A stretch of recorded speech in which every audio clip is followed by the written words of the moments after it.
The shot rang out across the dusty streets of Paradise, Nevada, sending a flock of startled crows into the sky as Madeline Hayes pressed her back against the rough wooden wall of the general store. Her heart hammered against her ribs like a trapped bird as she peered around the corner, watching her father's drunken figure stumble out of the saloon. She had exactly 10 minutes to gather her belongings and flee before he returned home, and discovered she'd taken the money he'd been saving, money that rightfully belonged to her mother before she died. Paradise was anything but for Madeline. The year was 1878, and the small mining town had grown from a whisper on the map to a boisterous settlement following the silver strike of '74. Like many frontier towns, it had its share of good folks trying to build honest lives, but it also attracted men like her father, Victor Hayes, men who saw the West as a place where rules could be bent and broken, where their sins could be buried in the desert sand. Victor hadn't always been a monster. Before her mother's death 2 winters ago, he'd been stern but fair. The grief had transformed him, twisting something inside until the whiskey became his only companion and Madeline his favorite target. At 21, she'd endured his deterioration longer than most would consider wise, but family loyalty ran deep in her veins. Until last night, the bruise blossoming on her cheekbone served as a stark reminder of his latest rage and his promise. "You try to leave, girl," he'd snarled, breath hot with bourbon, "and I'll put you in the ground beside your mother." Madeline believed him. The cold certainty in his eyes told her everything she needed to know. She ducked into the alley, clutching her small carpet bag close. Inside was everything she owned that mattered. Her mother's silver hairbrush, a daguerreotype of happier times, a change of clothes, and the money, $300, that would buy her passage to San Francisco, where her mother's sister lived. It wasn't stealing, not really. Her mother had set aside that money for years, hiding it in a hollowed-out Bible. "For emergencies," she'd told Madeline. If this wasn't an emergency, nothing was. The stagecoach would arrive in 30 minutes. All she needed to do was stay hidden until then. 30 minutes to freedom. She didn't see the man rounding the corner until she collided with his broad chest, sending her bag tumbling to the ground. "Whoa there," came a deep voice, hands steadying her shoulders. Madeline jerked back, eyes wide with alarm. Standing before her was a tall man with a weathered face that spoke of years under the harsh desert sun. His dark hair curled beneath a well-worn Stetson, and his eyes, a startling blue against his tanned skin, narrowed with concern when they landed on her bruised face. "You all right, miss?" he asked, bending to retrieve her fallen bag. "Fine," she said, snatching it back quickly. "Excuse me." He didn't move. "That's quite a mark you're sporting." "I fell." The lie came automatically, practiced, his lips pressed into a thin line. "Must have been quite a fall." A shout from the main street made her flinch, her father's voice bellowing her name. The stranger noticed her reaction, his expression shifting from curiosity to something harder. "Someone after you?" "No," she said, trying to edge past him. "I need to catch the stage." "Madeline." Victor's voice was closer now. "Show yourself, girl. Think you can steal from me?" She froze, panic rising in her throat. The stranger's gaze flicked toward the voice, then back to her face. Something in his eyes changed, a decision made. "Name's Daniel Young," he said quietly. "Most folks call me Danny. I think you'd better come with me." "I don't know you," she whispered. "No, but I'm guessing I'm a sight better than whoever's looking for you." He nodded toward the livery stable across the street. "I've got a horse. Can get you to the next town before nightfall." Madeline hesitated. Trust didn't come easily, not anymore. But the sound of her father's boots on the boardwalk made the decision for her. "Lead the way," she said. Danny nodded once, then guided her through the back alleys of paradise, moving with the confidence of someone who knew how to stay unseen. They reached the livery stable without incident, and Danny quickly saddled a magnificent buckskin gelding. "We'll have to ride double," he said, tightening the cinch. "He's strong enough to carry us both until we can get you your own mount."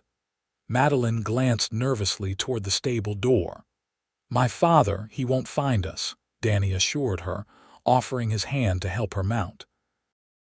"I know these hills better than most." As she settled behind him on the horse, arms tentatively circling his waist, Madeline heard the commotion outside. Victor's angry voice carried clearly. "You seen my daughter? Blonde girl, blue dress." "Thieving little. Ain't seen nobody matching that description," came the reply from someone Madeline couldn't see. Danny clicked his tongue, urging the horse through the back door of the stable just as Victor entered through the front. They slipped away, the gelding's hooves muffled in the soft dirt as they headed for the hills beyond paradise. They rode in silence for nearly an hour, putting distance between themselves and the town. Madeline's mind raced with questions. Who was this man? Why was he helping her? What would happen when her father inevitably tracked them down? As if reading her thoughts, Danny finally spoke over his shoulder. "Want to tell me what's got you running scared from your own father?" Madeline tightened her grip on her bag. "How do you know he's my father?"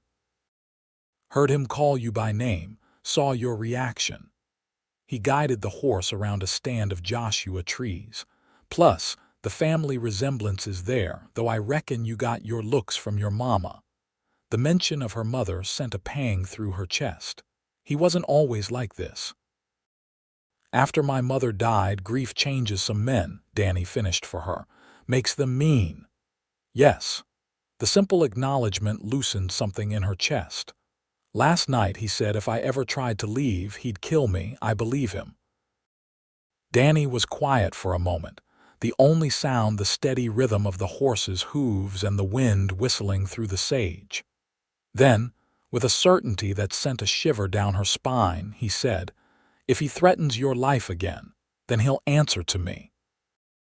The words weren't boastful or dramatic, just a simple statement of fact, delivered in the same tone one might use to comment on the weather. But something in his voice told Madeline he meant every word. "You don't even know me," she said softly. "I know enough." He pointed to a ridge in the distance. "There's a small homestead beyond that rise. Belongs to a widow named Sarah Jenkins. She'll give us shelter for the night, ask no questions. And tomorrow we figure out where you're heading and how to get you there safely." He glanced back at her, a ghost of a smile on his lips. "Unless you've got other plans." Madeline thought of her aunt in San Francisco, a woman she'd never met but who might offer sanctuary. But San Francisco was hundreds of miles away, through territory she didn't know. "I was going to catch the stage west," she admitted. "My mother's sister lives in San Francisco." Danny nodded. "That's still an option, but we'll need to circle back to a different town to get you on a stage. Your father will have telegraphed ahead to the stations near Paradise by now." The realization that her simple escape plan had become so complicated made Madeline's head spin. "Why are you helping me?" Danny was quiet for so long that she thought he might not answer. When he finally spoke, his voice carried the weight of memories. "Had a sister once. Someone should have helped her." He left it at that, and Madeline didn't press. They reached Sarah Jenkins' homestead just as the sun was setting, painting the desert in hues of gold and crimson. The widow was a small, wiry woman with a weathered face and shrewd eyes that took in Madeline's bruised cheek without comment. "Danny Young," she said, hands on her hips. "Bringing trouble to my doorstep again. Evening, Sarah." He dismounted and helped Madeline down. "Just need a place to rest for the night." Sarah's gaze softened when it landed on Madeline. "Well, come on in then. Got stew on the stove and fresh bread." The inside of the cabin was modest but spotlessly clean, with colorful quilts and dried herbs hanging from the beams. It smelled of sage and rosemary and something deliciously savory. Madeline's stomach growled, reminding her she hadn't eaten since the previous night. "Sit," Sarah instructed, gesturing to a rough-hewn table. "Both of you, I'll fetch bowls." As they ate, Sarah and Danny exchanged news of the territory who'd struck it rich, who'd moved on, which cattle baron was feuding with which sheep farmer. Normal conversation that made Madeline ache for the simple life she'd never had. "What's your plan, Danny?" Sarah asked finally, pushing away her empty bowl. "Need to get Miss Hayes to San Francisco," he replied. "Thought we might head to Hollow Creek, catch the westbound stage there." Sarah snorted. "Her daddy's got friends in Hollow Creek, you know that." Danny frowned. "Silver Springs, then." "Better." Sarah turned to Madeline. "You ever ride astride before, girl?" Madeline blinked at the abrupt change of subject. "Yes, when I was younger." "Good, because it's 3 days to Silver Springs and you can't ride side saddle through those mountains." She stood, collecting their bowls. "I've got an old saddle you can use, and some breeches that might fit you." The thought of wearing men's clothing made Madeline flush. "That's very kind, but nothing," Sarah interrupted. "Your virtue won't matter much if you're dead. Practicality first, propriety second. That's the rule out here." Madeline glanced at Danny, who was hiding a smile behind his coffee mug. "Sarah's right," he said, "and we'll need to move fast. Your father struck me as the persistent type." "He is," Madeline confirmed. "He once tracked a man for 2 weeks over a gambling debt." Danny and Sarah exchanged a look. "All the more reason to be prepared," Sarah said firmly. "Now, girl, you take the back room. Danny can sleep by the hearth." Despite her exhaustion, Madeline slept fitfully that night, dreams filled with her father's angry face and the sound of gunshots. She woke at dawn to find Sarah already up, frying bacon and brewing coffee. "Your friend's outside with the horses," Sarah told her, nodding toward a bundle of clothing on a chair. "Those should fit. There's a wash basin behind the screen." The men's clothing felt strange against her skin-rough canvas trousers, a faded cotton shirt, and a vest that had been taken in at the sides. But Sarah was right about one thing. They were far more practical for riding than her dress had been. When she stepped outside, Danny was adjusting the saddle on a dappled mare. He glanced up and for a moment, something flickered in his eyes' appreciation, quickly masked. "Sarah's giving you pepper," he said, patting the mare's neck. "She's steady and sure-footed, perfect for mountain trails." "I can't take her horse," Madeline protested. "You can and you will," Sarah said, coming out of the cabin with a bundle wrapped in oilskin. "Food for the journey, and this." She pressed a small revolver into Madeline's hands. "It was my husband's, know how to use it." Madeline stared at the weapon. "No, Danny will teach you." "Won't you, Danny?" he nodded, his expression serious. "First chance we get." They set off as the sun crested the eastern hills, Madeline astride Pepper, following Danny's buckskin. Sarah's farewell had been brief but heartfelt, a fierce hug and a whispered, "You find your way, girl. Don't let fear choose your path." Words to live by, if only Madeline could find the courage to follow them. They rode hard through the morning, stopping only to water the horses at a small creek around midday. Danny was quiet but vigilant, frequently scanning the horizon and doubling back to check their trail. His caution was contagious, and Madeline found herself jumping at every distant sound. "He won't give up easily," she said as they rested in the shade of a large boulder. "He's convinced the money is his." Danny handed her a strip of dried meat from their provisions. "Tell me about him. The more I know, the better prepared we'll be." Madeline chewed slowly, gathering her thoughts. "He came west from Boston when I was small. My mother was already expecting me when they married. He had dreams of striking it rich in the silver mines. And did he? No. He's a decent enough miner, but his real talent is cards. She took a sip from the canteen. He can read people's nose when they're bluffing, when they're desperate. It's made him both wealthy and hated. Danny nodded, understanding. And when your mother died, pneumonia, 2 winters ago. Madeline stared at her hands. He started drinking more after that, gambling bigger stakes. Getting into fights. She touched her cheek unconsciously, taking his anger out on whatever was closest. And that was you. It wasn't a question, but she nodded anyway. I stayed because I had nowhere else to go, because I kept hoping he'd remember who he used to be. She met Danny's gaze directly. But last night, when he threatened to kill me, I saw it in his eyes. My father is gone. There's just Victor now. Danny's expression hardened. No man has the right to threaten his own child, no matter what grief he carries. He'll come after me, she said quietly. Not just for the money, but because I defied him. He can't let that stand. Let him come. Danny stood, offering his hand to help her up. He'll find you're not alone anymore. The simple declaration, "you're not alone anymore," hit Madeline with unexpected force. Since her mother's death, loneliness had been her constant companion, even in a town full of people.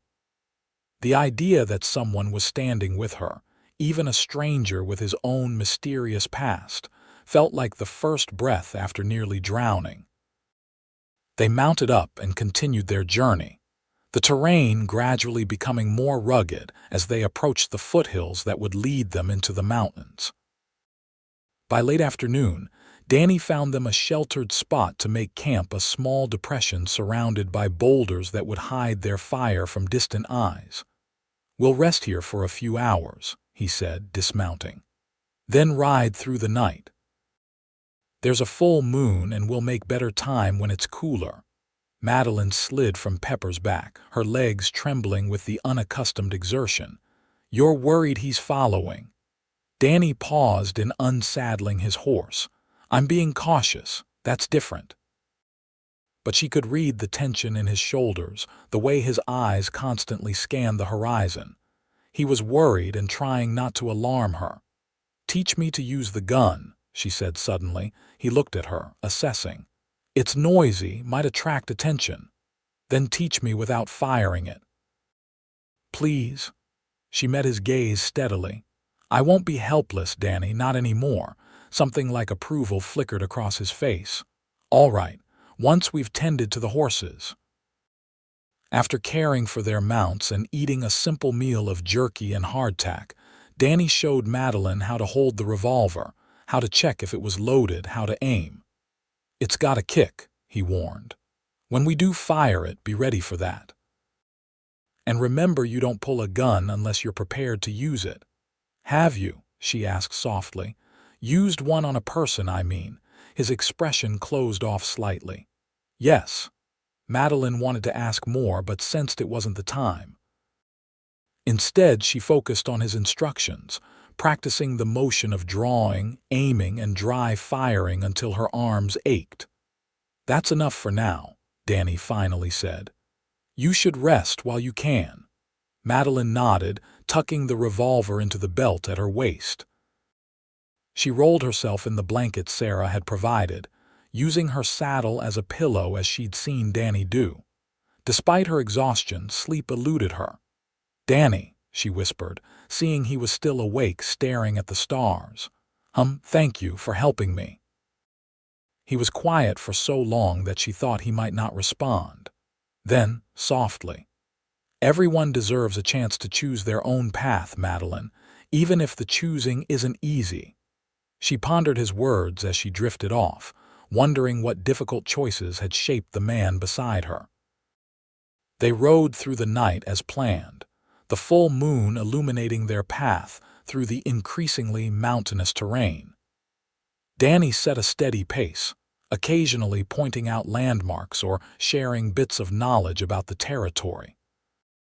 Madeline found herself watching him, the confident way he sat in the saddle, how he seemed to notice everything around them. the rare smile that transformed his serious face when she said something that amused him. By dawn, they had climbed high enough that Madeline could look back and see the vast expanse of desert they'd crossed. Paradise was somewhere beyond the horizon now, but the knowledge brought little comfort. Victor was still out there, and he knew these territories as well as Danny did.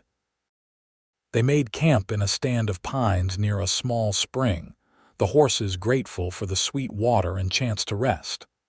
Madeline's entire body ached from the unaccustomed riding, but she refused to complain. This was the price of freedom, and she would pay it gladly.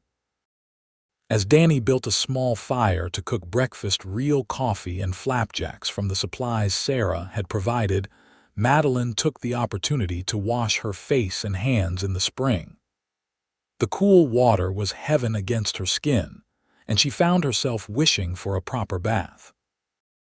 "We should reach Silver Springs by nightfall tomorrow," Danny called from the fire. "There'll be a hotel there, hot water, real beds." The prospect was almost too wonderful to contemplate. "And the stage runs every Tuesday and Friday. Will be in time for Friday's departure." Madeline returned to the fire, accepting the tin plate he offered. "And what will you do after you've seen me safely onto the stage?" Danny shrugged, pouring coffee into 2 dented cups. "Haven't thought that far ahead. You must have somewhere you call home." A shadow crossed his face. "Not for a long while." He handed her a cup. "Used to have a small ranch down near the border, cattle mostly, some horses." "What happened?" He sipped his coffee, eyes distant. "War happened, came home to find it burned. Started drifting after that, taking work where I could find it. Cowhand sometimes, bounty hunter when times were lean." The revelation surprised her. "Is that what you were doing in Paradise, hunting bounties?" "No." His lips quirked in a half-smile. "Just passing through, was heading to Carson City. Heard they need men for a cattle drive up to Montana territory." Madeline tried to imagine him back on his ranch before whatever hardships had carved those lines around his eyes. "Do you miss it? Having a home?" "Sometimes." He set down his cup, expression thoughtful. "But home isn't just a place, Madeline. It's a feeling, security, belonging. Haven't found that in a while." The wistfulness in his voice struck a chord in her. Her mother had given her that sense of home, of belonging. Since her death, Madeline had been adrift, even while still living in the same house. "I hope you find it again," she said softly. His eyes met hers, and something passed between them, a recognition, perhaps, of kindred spirits. 2 people searching for something they'd lost. The moment was broken by a distant sound, a crack that echoed through the mountains. Danny was on his feet instantly, hand on his revolver. "Rifle shot," he said, voice low. "Could be a hunter." Madeline's heart raced. "Or my father. Stay here." Danny moved silently to the edge of their small clearing, scanning the slopes below. After a tense minute, he returned. "Can't see anything, but that doesn't mean much in this terrain." "What do we do?" he considered, brow furrowed. "We move. Now. Leave the fire burning might make them think we're still here." They packed swiftly, erasing signs of their presence as best they could before mounting up. Instead of continuing on the trail they'd been following, Danny led them higher into the mountains, through dense stands of pine where their horses' hooves were muffled by thick carpets of needles. "This route is longer," he explained in a hushed voice, "but harder to track. And it gives us the high ground we'll see anyone coming before they see us." They rode in tense silence for hours, stopping only when necessary to rest the horses. Danny's vigilance was unceasing, and Madeline found herself constantly scanning their back trail, jumping at every sound. By late afternoon, they'd reached a high ridge that offered a panoramic view of the surrounding territory. Danny dismounted, helping Madeline down before leading the horses to a small grassy area where they could graze. "We'll wait here until dark," he said, settling beside her on a flat boulder.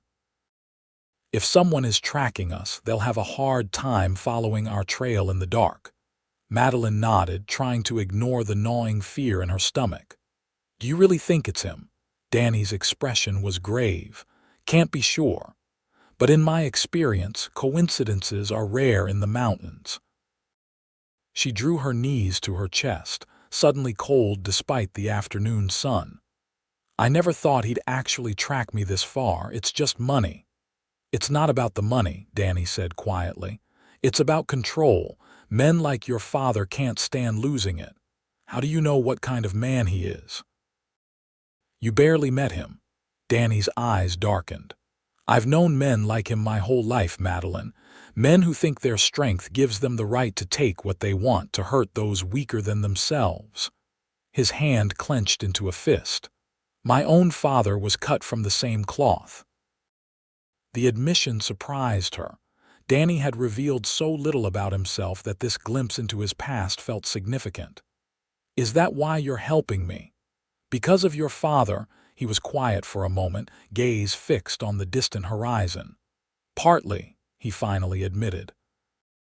And partly because of my sister, like I said. Kate was 16 when a man twice her age took a shine to her. Father approved the man had money, influence, when Kate refused him. He trailed off, jaw tightening. Father beat her so badly she couldn't walk for days. Said she'd marry who he chose or suffer worse. Madeline felt a chill despite the warm afternoon. What happened? She ran, middle of the night with nothing but the clothes on her back. His voice was flat, emotionless, but Madeline could sense the pain beneath. I was 14. Too young to help her, too afraid to try. Did you ever find her? No. The single word held a weight of regret. Got a letter once, years later. She was in San Francisco working as a seamstress. Said she was happy. A ghost of a smile touched his lips. Always had clever fingers, Kate did. Could mend anything. And your father, Danny's expression hardened, died in the war, Confederate side. Can't say I mourned him. Madeline hesitated, then placed her hand gently on his arm. I'm sorry about Kate. He covered her hand with his own briefly, a fleeting touch that sent warmth through her veins. Ancient history now, but when I saw you in that alley with that bruise on your face and fear in your eyes. He shook his head. Couldn't walk away, not this time. The vulnerability in his admission touched something deep within her. This man, who projected such strength and confidence, carried his own wounds, his own regrets. It made her trust him more, somehow, knowing he understood her fear from the inside out.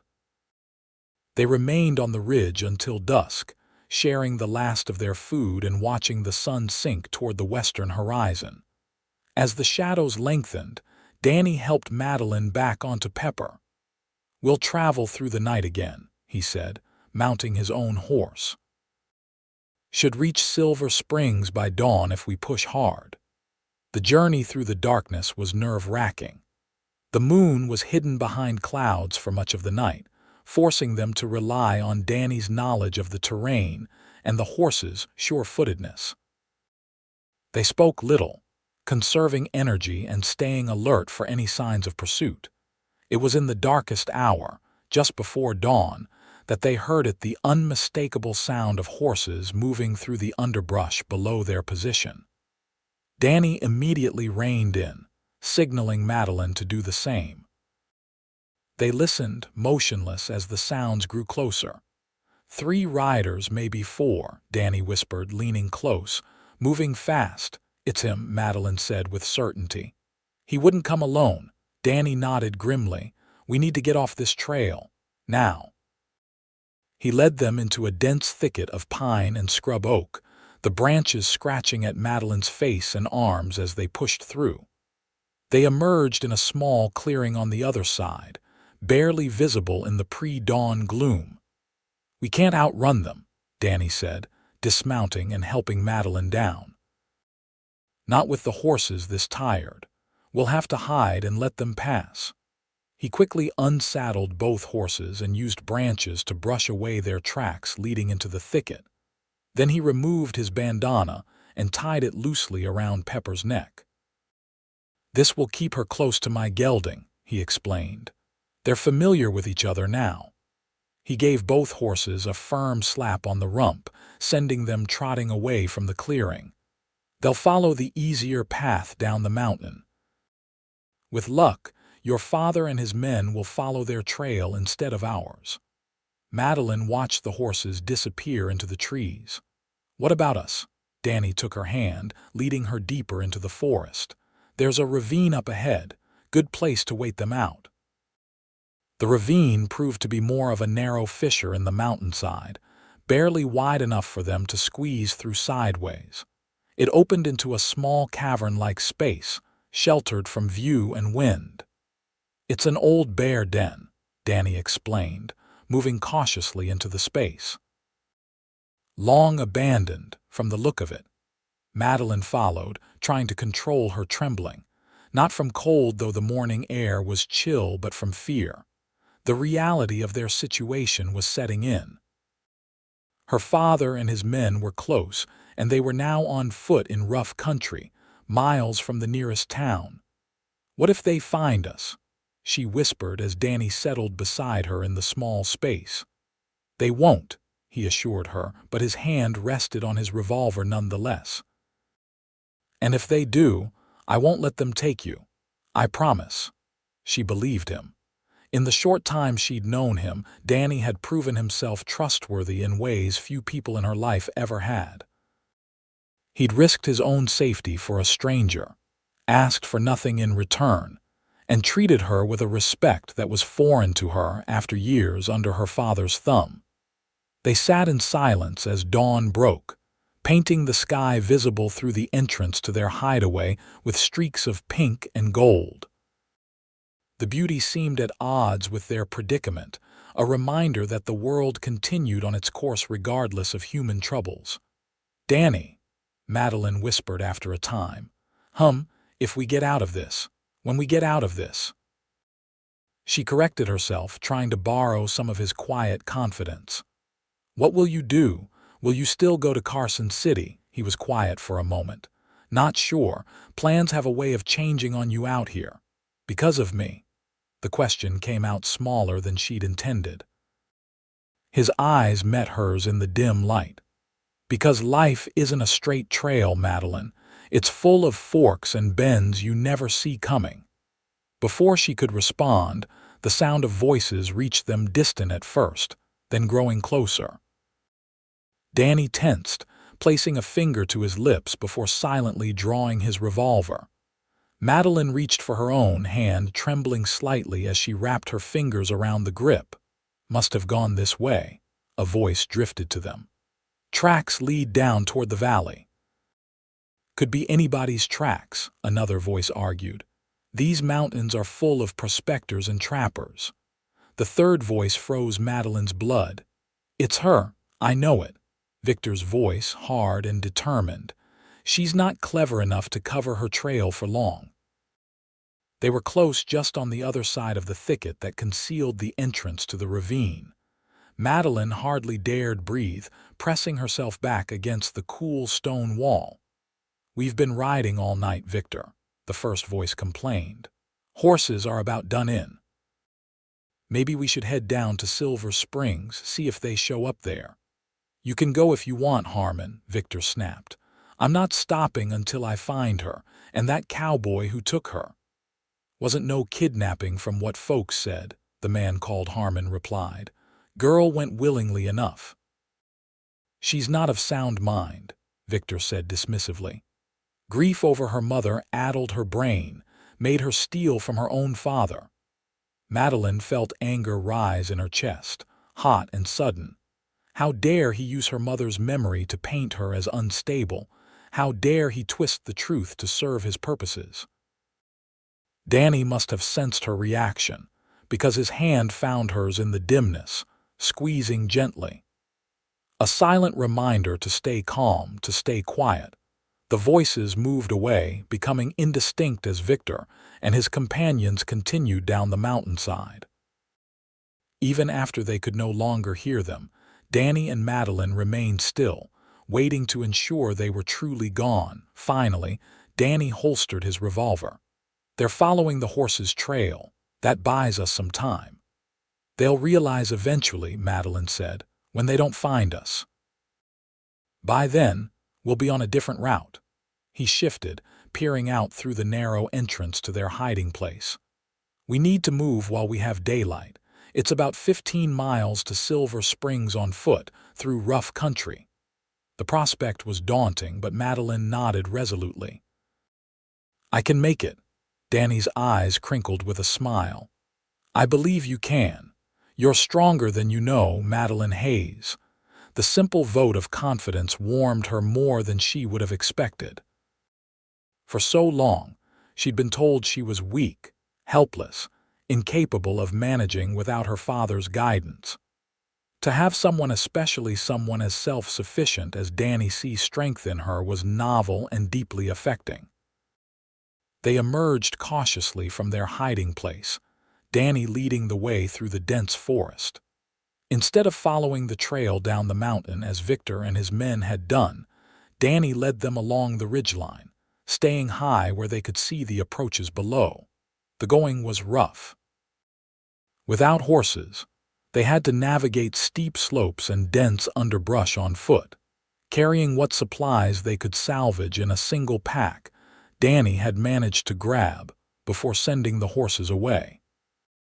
By midday, Madeline's legs were burning with fatigue, and her city-soft hands were scraped raw from scrambling over rocks.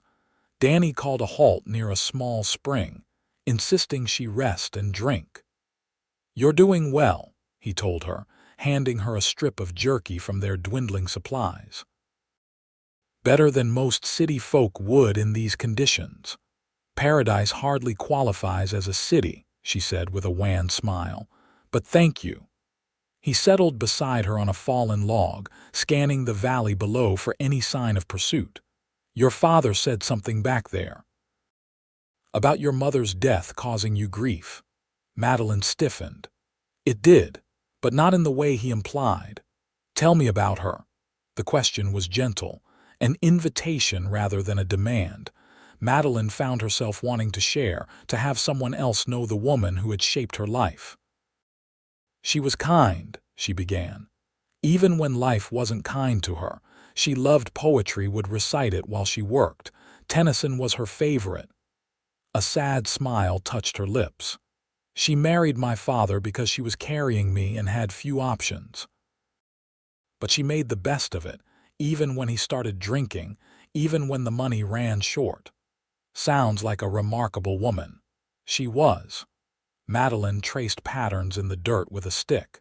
"She taught me to read, to cipher. Said education was the only thing no one could take from you." She glanced at Danny. "What about your mother?" A shadow crossed his face. "Died when I was young. Fever, don't remember much about her except she sang. All the time, even when there wasn't much to sing about." "I'm sorry," he shrugged, but the gesture couldn't hide the old pain in his eyes. "Long time ago." They sat in companionable silence for a few minutes, each lost in memories. Then Danny stood, offering his hand to help her up. "We should keep moving. Want to clear this ridge before nightfall." They continued their journey, the terrain growing increasingly difficult as they traversed the ridgeline. By late afternoon, Madeline was exhausted, stumbling over roots and rocks, but she refused to complain. Every mile they covered was another mile between her and her father. As dusk approached, Danny found them a sheltered spot beneath an overhanging rock, protected from the wind and hidden from casual observation. He built a small fire, just enough to take the edge off the mountain chill, and they shared the last of their food. "We should reach Silver Springs by midday tomorrow," he said, studying the valley lights twinkling in the distance.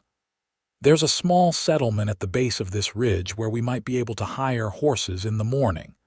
Madeline nodded, too tired for conversation. Now that they had stopped moving, every muscle in her body ached, and the scratches on her hands and face stung sharply. She must have looked as miserable as she felt, because Danny rummaged in the pack and produced a small tin. "Sarah's salve," he explained, opening it to reveal a fragrant ointment. "Good for cuts and burns." He hesitated, then added, "May I?" The request was so courteous, so different from her experiences with men, that Madeline found herself nodding before she'd fully processed the implications. Danny moved closer, gently taking one of her hands in his. His touch was careful as he applied the salve to her scraped palms, his calloused fingers a contrast to the smoothness of the ointment. "Other hand," he murmured, and she complied, oddly moved by the simple act of care. When he finished with her hands, he dabbed a bit of salve on the scratches on her face, his touch feather-light. Madeline found herself holding her breath, acutely aware of his closeness, of the scent of pine and leather that clung to him, of the way the firelight caught in his dark hair. "Thank you," she whispered when he'd finished. He met her gaze, and something shifted in the air between them, a recognition, perhaps, that this was no longer simply about a stranger helping someone in need. There was a connection forming, tenuous but undeniable. Danny cleared his throat, breaking the moment as he moved back to his side of the fire. "We should get some rest. Tomorrow will be another long day." Madeline nodded, wrapping herself in the blanket he offered. Despite her exhaustion, sleep was elusive, her mind racing with thoughts of her father's pursuit, of the uncertain future that awaited her in San Francisco, and of the man who slept across the fire from her, a virtual stranger who had risked everything to help her.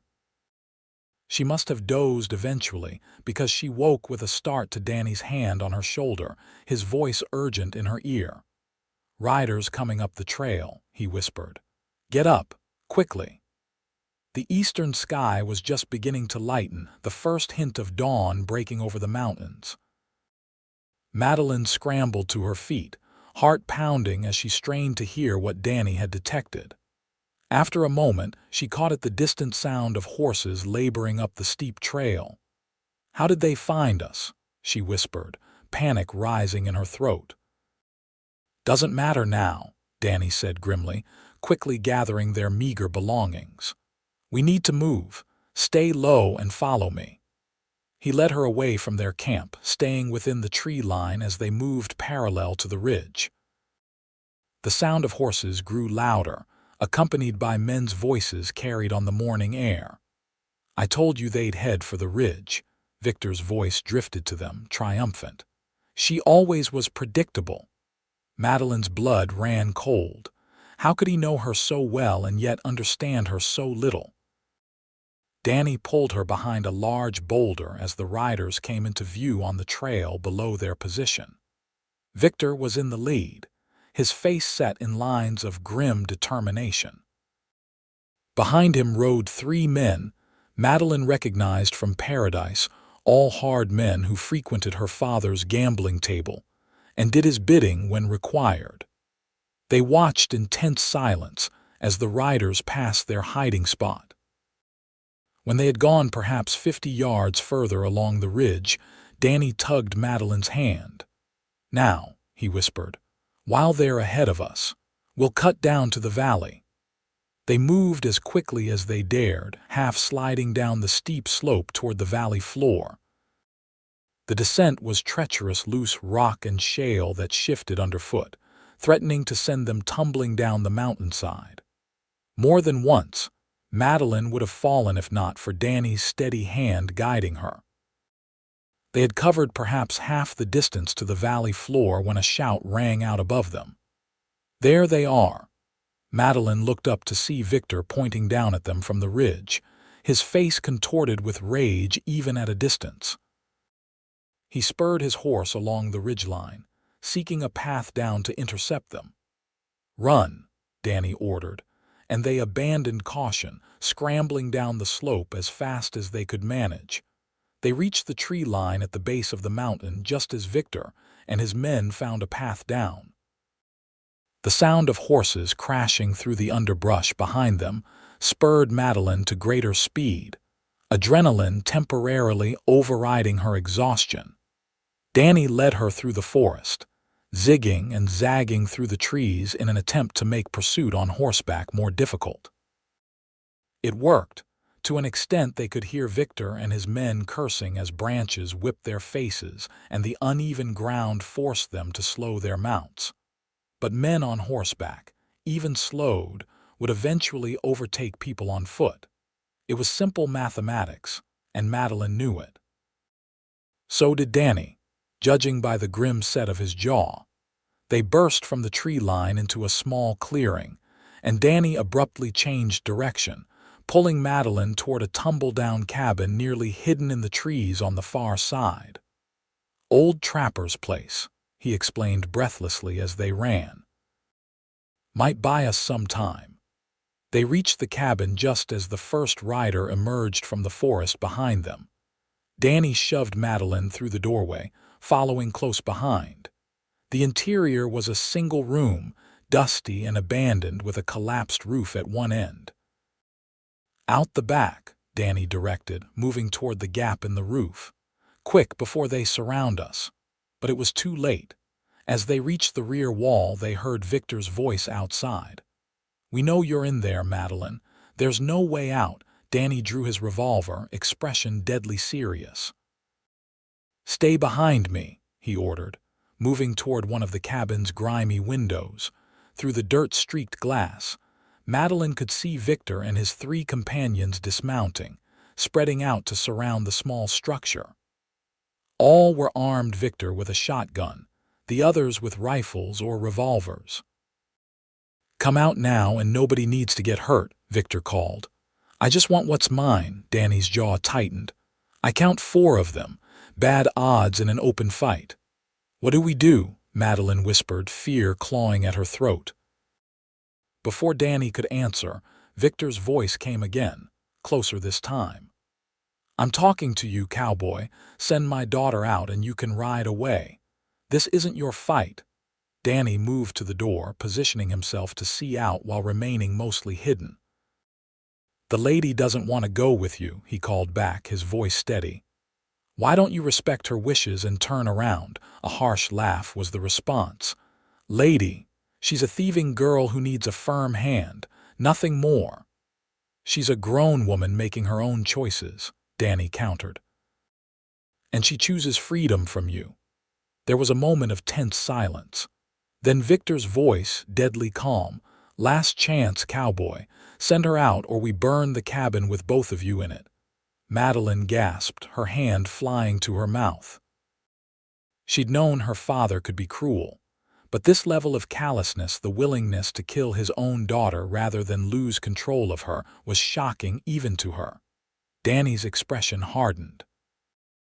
"If you threaten her life again," he called out, voice carrying clearly in the morning air, "then you'll answer to me." The declaration hung in the air for a heartbeat. Then Victor's voice, incredulous. "Who the hell do you think you are?" "Someone who recognizes a bully when he sees one." Danny shifted, eyes scanning the area outside the cabin. "Someone who's faced down worse than you and lived to tell about it." Madeline could almost feel her father's rage from inside the cabin. He wasn't accustomed to being challenged, especially not by a stranger. "You've got 1 minute to send her out," Victor shouted, "or we start shooting." Danny turned to Madeline, his expression grave. "I need you to trust me," he said quietly. "Can you do that?" She nodded without hesitation. "Yes, good." He gestured toward the collapsed section of roof. "When I give the word, I want you to run out that way, head for the trees. Don't stop, don't look back, just run." Her heart raced. "What about you?" A ghost of a smile touched his lips. "I'll be right behind you." She wanted to believe him, but the odds were overwhelming. 4 armed men against one, with no cover in the clearing between the cabin and the forest.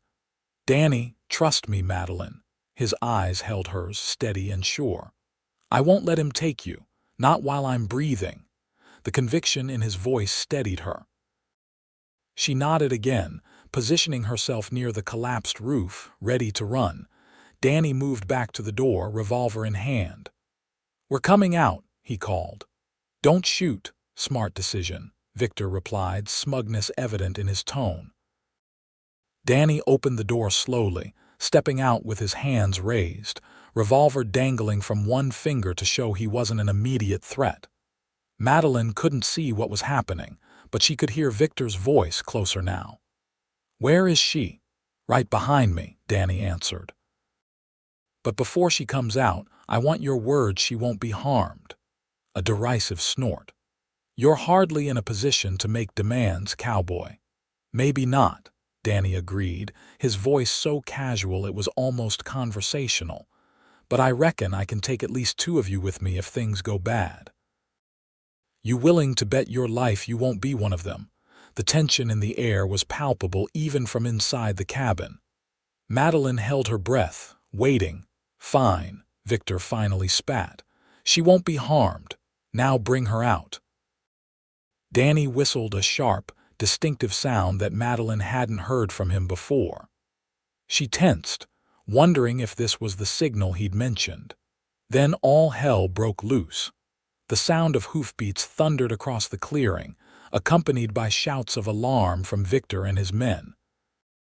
Gunshots rang out and Danny's voice cut through the chaos. "Now, Madeline, run!" She didn't hesitate, scrambling through the gap in the roof and sprinting for the tree line. Behind her, she could hear more gunfire, men shouting, horses whinnying in panic. She reached the trees and risked a glance back. What she saw stopped her in her tracks. Horses their horses. Pepper and Danny's buckskin had galloped into the clearing, causing confusion among Victor and his men.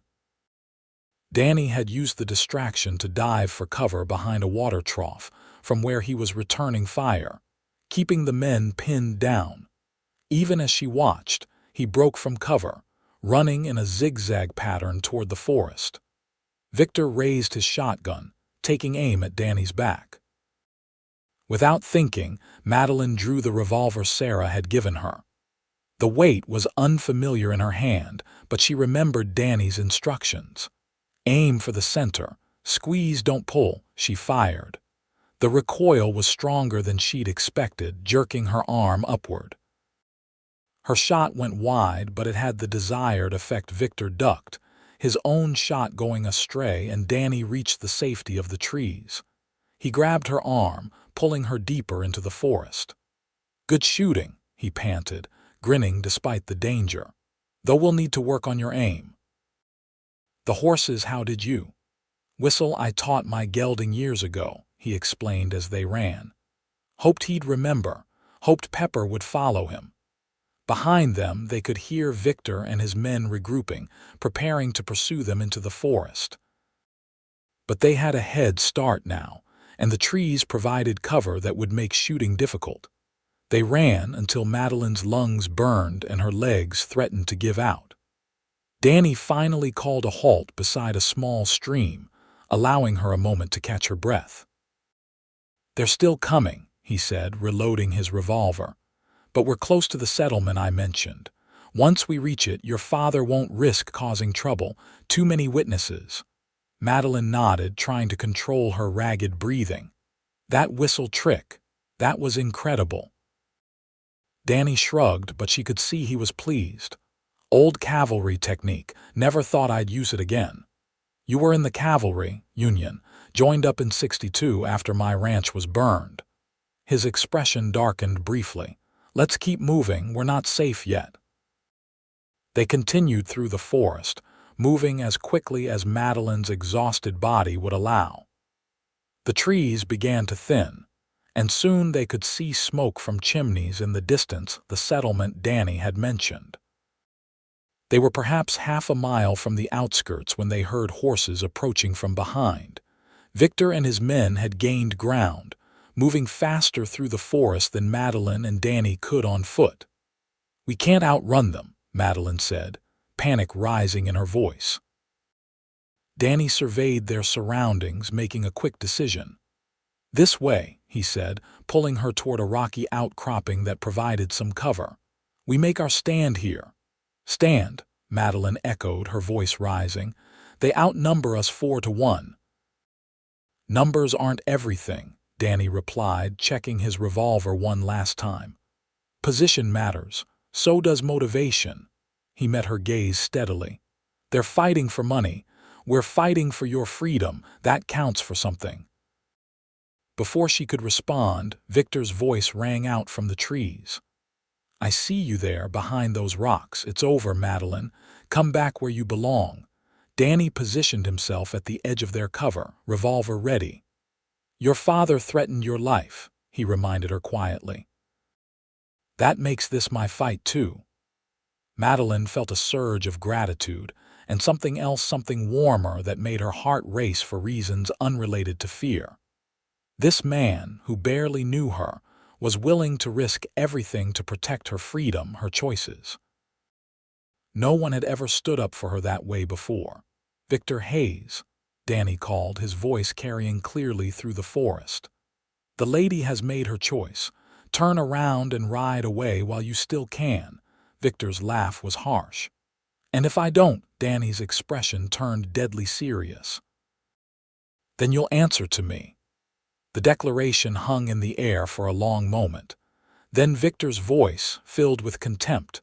"You and what army, Cowboy?" "This one," came a new voice, and Madeline turned to see a group of mounted men emerging from the direction of the settlement. 5 riders, all armed, led by a gray-haired man with a sheriff's badge pinned to his vest. Victor and his companions froze, caught between Danny and Madeline's position and the newcomers. "Morning, Sheriff," Danny called, a hint of relief in his voice. "Danny Young," the sheriff replied, tipping his hat. "Heard there was trouble up this way. Should have known you'd be in the middle of it." Victor recovered quickly, adopting an aggrieved expression as he addressed the sheriff. "This man has abducted my daughter, Sheriff. I'm simply trying to bring her home." The sheriff looked at Madeline, his gaze taking in her bruised face, now faded to yellowish green. "That true, miss? This man forced you to go with him?" Madeline straightened her spine, finding courage in Danny's steady presence beside her. "No, Sheriff. I left of my own free will. My father threatened to kill me if I tried to leave him. Danny helped me escape." Victor's face contorted with rage. "She's lying.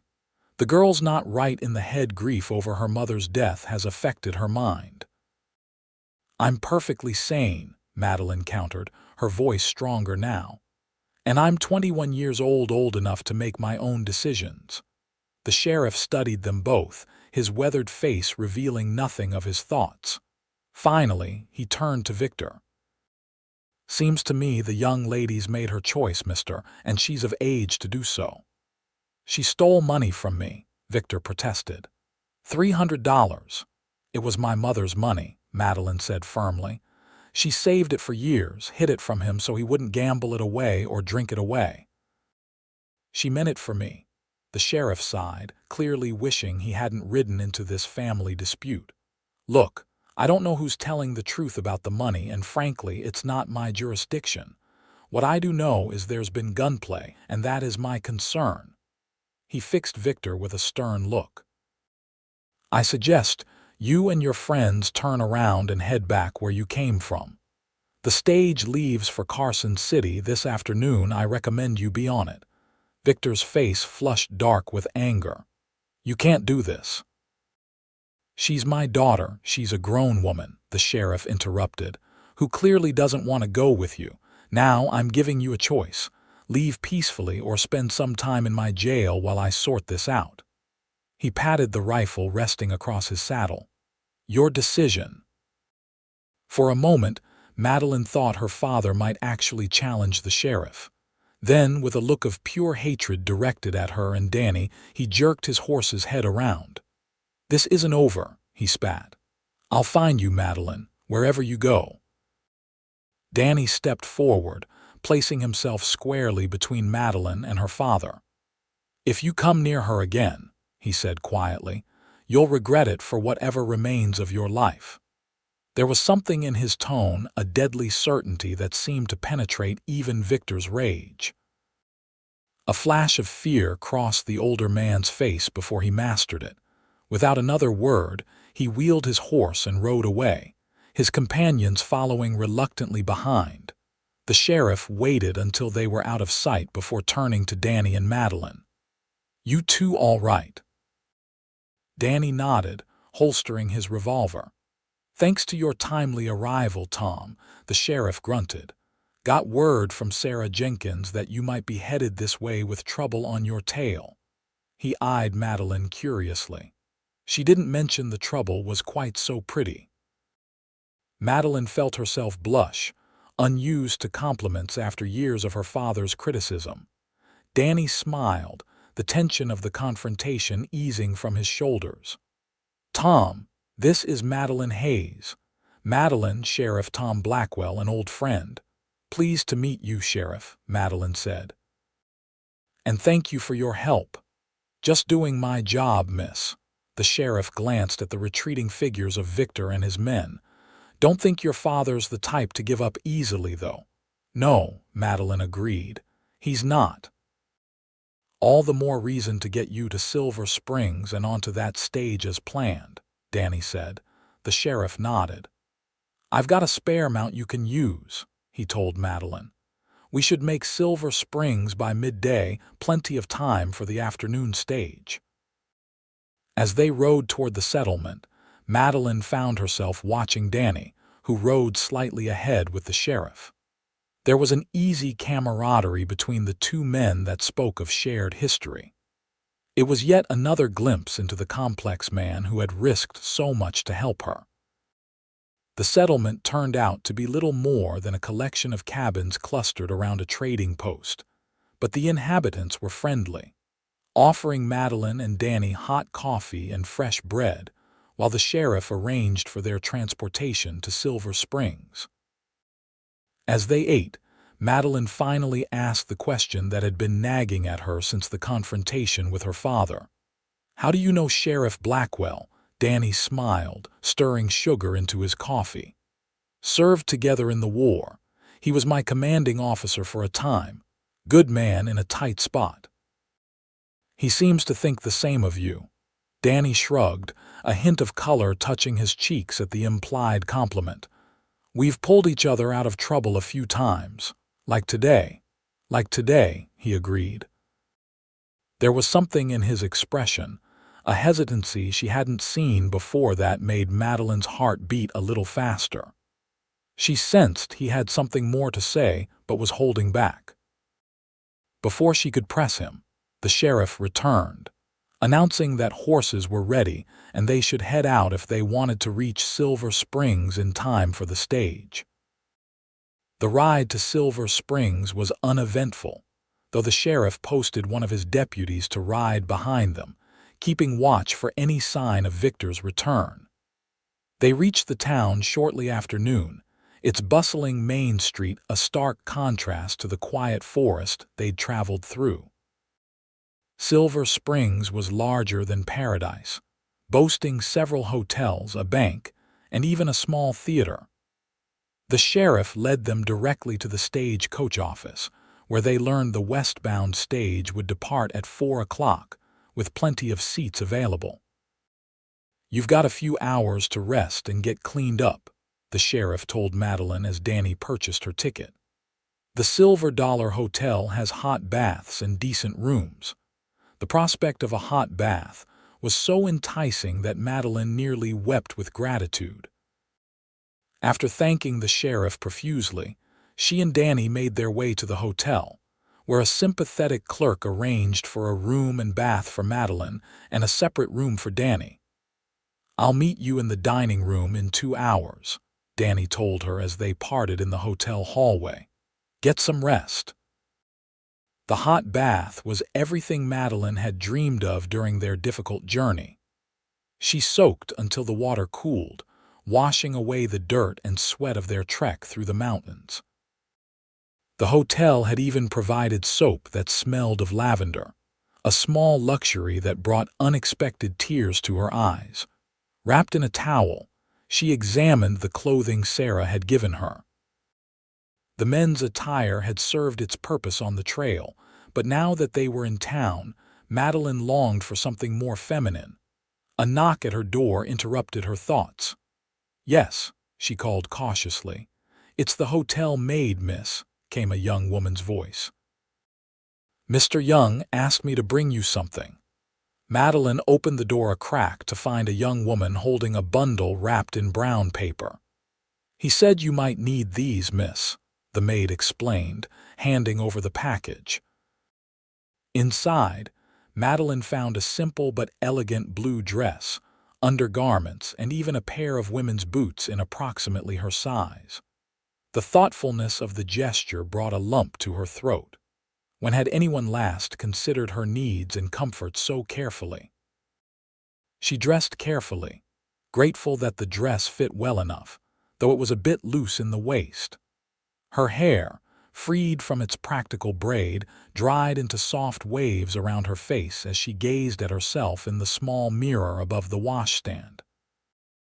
The woman who looked back at her seemed different, somehow older, perhaps, or simply more self-possessed than the frightened girl who had fled paradise just days ago. When she descended to the hotel dining room, she found Danny waiting for her, freshly shaved and wearing a clean shirt. He stood as she approached, his eyes widening slightly as they took in her transformation. "You look," he began, then seemed at a loss for words. "Thank you for the dress," she said, saving him from his momentary speechlessness. "It was very thoughtful." He pulled out her chair, a gesture of courtesy that touched her. "Thought you might want something more suitable for travel than Sarah's old work clothes." They ordered a hearty meal, their first proper one in days, and as they ate, Madeline found herself studying Danny across the table. He seemed different in this civilized setting, less the rugged frontiersman and more the gentleman. The contradiction fascinated her. "Will you go to Carson City after this?" she asked, returning to their earlier conversation. "For the cattle drive." Danny set down his fork, his expression thoughtful. "I've been thinking about that." And he met her gaze directly. "San Francisco's a big city, might be hard for a young woman on her own, even with family there." Madeline's heart quickened. "What are you suggesting?" "I'm suggesting." He hesitated, then seemed to gather his resolve. "I'm suggesting that maybe you could use a friend, someone to make sure you reach your aunt safely, someone to help you get settled." The offer hung between them, its implications clear. This wasn't just about seeing her safely to San Francisco. This was Danny offering to stay, to be part of whatever new life she built there. "What about the cattle drive?" she asked, her voice barely above a whisper. "What about your plans?" "Plans change," he said simply. "Sometimes you find something more important than what you thought you wanted."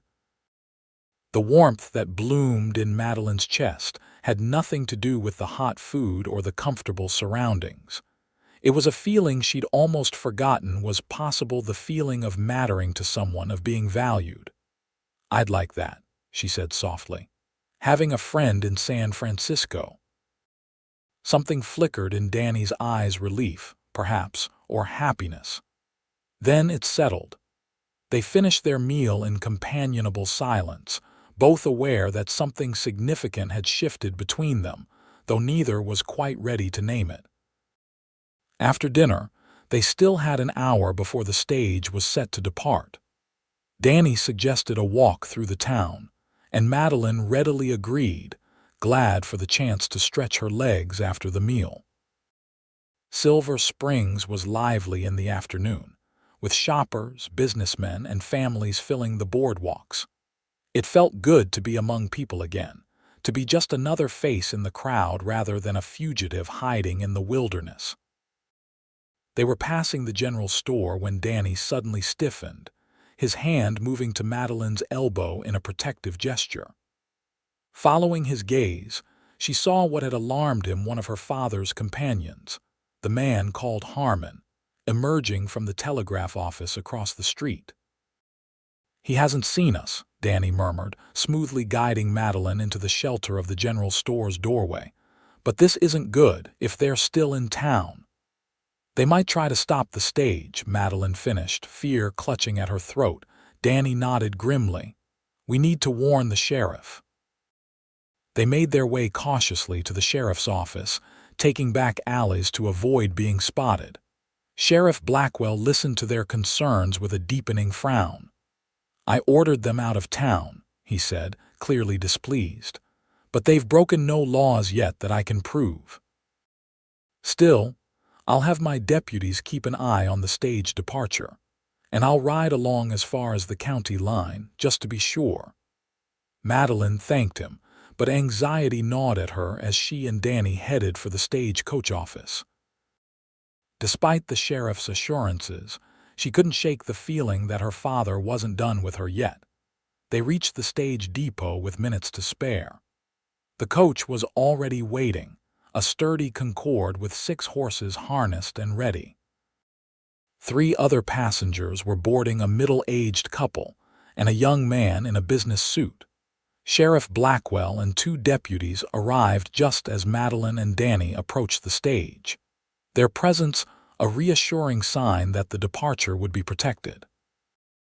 "No sign of your father or his men," the sheriff told them quietly, "but stay alert." Danny helped Madeline into the coach, then paused before following. "Thank you, Tom," he said, extending his hand to the sheriff, "for everything." Sheriff Blackwell shook Danny's hand firmly. "You take care of this young lady, you hear? She's got spirit." "That she does," Danny agreed with a smile that made Madeline's cheeks warm. The other passengers watched this exchange with undisguised curiosity, but Madeline was beyond caring what strangers thought. She was leaving paradise behind, leaving her father's control behind. Whatever came next, she would face it on her own terms. Danny settled beside her on the coach's leather seat, his solid presence a comfort as the driver called to the horses, and the stage lurched into motion. Sheriff Blackwell and his deputies rode alongside as they left Silver Springs, their vigilant eyes scanning the road ahead and the hills to either side. They had traveled perhaps 2 miles when the shot rang out. The bullet struck the coach's side with a splintering crack, sending the passengers into a panic. The middle-aged woman screamed, and her husband pulled her down below the window level. The young businessman turned pale but remained remarkably composed. "Everyone stay down," Danny ordered, drawing his revolver as he peered cautiously out the window. More shots followed, and the coach picked up speed, the driver clearly intent on outrunning the ambush. Sheriff Blackwell and his deputies returned fire, their shots echoing across the valley. Madeline clutched her carpet bag, heart hammering against her ribs. So close, they had been so close to escaping. Her father's determination to reclaim her was terrifying in its intensity. The gunfire ceased as suddenly as it had begun. The coach continued at its breakneck pace for another mile before slowing to a more manageable speed. Sheriff Blackwell appeared at the window, his face grim. "All clear," he reported. "Your father and 2 others. They fired from the ridge but retreated when we returned fire. Lost one of my deputies, took a bullet in the shoulder, but he'll live." "I'm so sorry," Madeline said, guilt washing over her. "This is all because of me." "No," the sheriff corrected firmly. "It's because your father can't accept that you're a grown woman with the right to make your own choices." "Don't take his sins on your shoulders, miss." Danny squeezed her hand, a silent echo of the sheriff's sentiment. "I'll continue with you to the county line," Sheriff Blackwell said. "After that, you're in Webster County. I've telegraphed ahead to Sheriff Patterson. There he'll meet you at the relay station." Madeline thanked him, overwhelmed by the kindness of these men who were putting themselves at risk for a woman they barely knew. The journey continued without further incident. At the county line, Sheriff Blackwell bid them farewell with a warning to stay vigilant. At each subsequent relay station, local lawmen were waiting, having been alerted to the potential danger. By the time they reached the larger town of Bridgeport late that evening, Madeline was exhausted from the constant tension. They would spend the night there before continuing on to Sacramento the next day, where they would transfer to another stage for the final leg to San Francisco. The hotel in Bridgeport was modest but clean. The other passengers scattered to their rooms, eager to put the day's excitement behind them. Madeline found herself lingering in the small lobby with Danny, reluctant to part from him even for the few hours of sleep they desperately needed. "You should rest," he told her gently. "Tomorrow will be another long day." She nodded but still hesitated. "Danny, I never properly thanked you for everything." Most men would have walked away when they saw trouble coming. His eyes held hers, serious and sincere. "I'm not most men." "No," she agreed softly. "You're not." They stood in silence for a moment, the air between them charged with unspoken feelings. Then Danny cleared his throat. "I'll walk you to your room," he said. "Make sure it's secure." Her room was at the end of a narrow hallway on the second floor. Danny checked it thoroughly, windows, closet, even under the bed, before pronouncing it safe. "I'm right across the hall," he told her, pausing at the door. "If you need anything, just call." Madeline nodded, suddenly shy. "Good night, Danny." He hesitated, as if wanting to say more, then simply nodded. "Good night, Madeline." Sleep came more easily than she'd expected, the exhaustion of their journey finally catching up with her. She dreamed of wide open spaces, of freedom, and of blue eyes that truly saw her for perhaps the first time in her life. Morning came with pale sunlight streaming through the curtains, and the sounds of the town coming to life outside her window. Madeline dressed quickly in the blue dress Danny had purchased for her, grateful again for his thoughtfulness. She found him in the hotel dining room, nursing a cup of coffee and studying a newspaper. He rose when he saw her, and once again she was struck by the natural courtesy he displayed, so at odds with the rough-and-tumble image of the Western man she'd grown up around. "Sleep well?" he asked as she joined him. "Better than I expected," she admitted. "No nightmares." "Good." He folded the newspaper, setting it aside. "Stage leaves in an hour.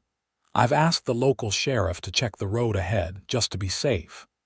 They ate breakfast quickly, both aware that the sooner they resumed their journey, the sooner they would be beyond Victor's reach.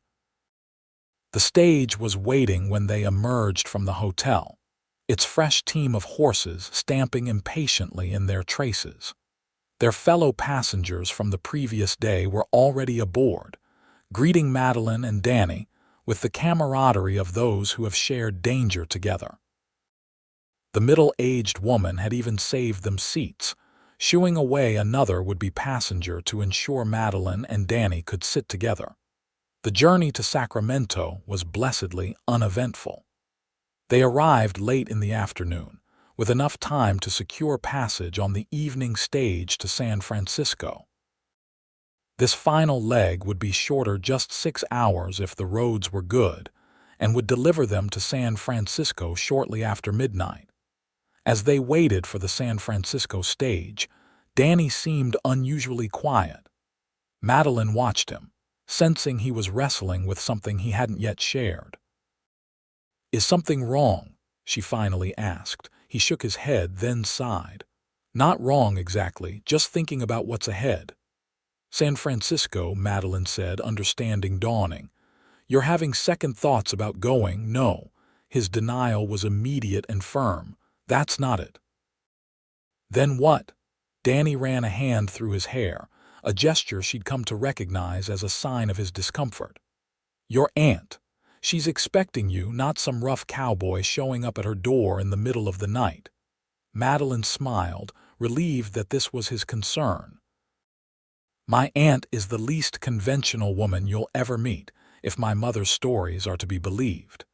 She left Boston to follow a gold miner west, then started her own dressmaking business when he was killed in a cave-in. She'll welcome you warmly, I'm sure of it." Danny didn't look entirely convinced, but he nodded. "If you say so."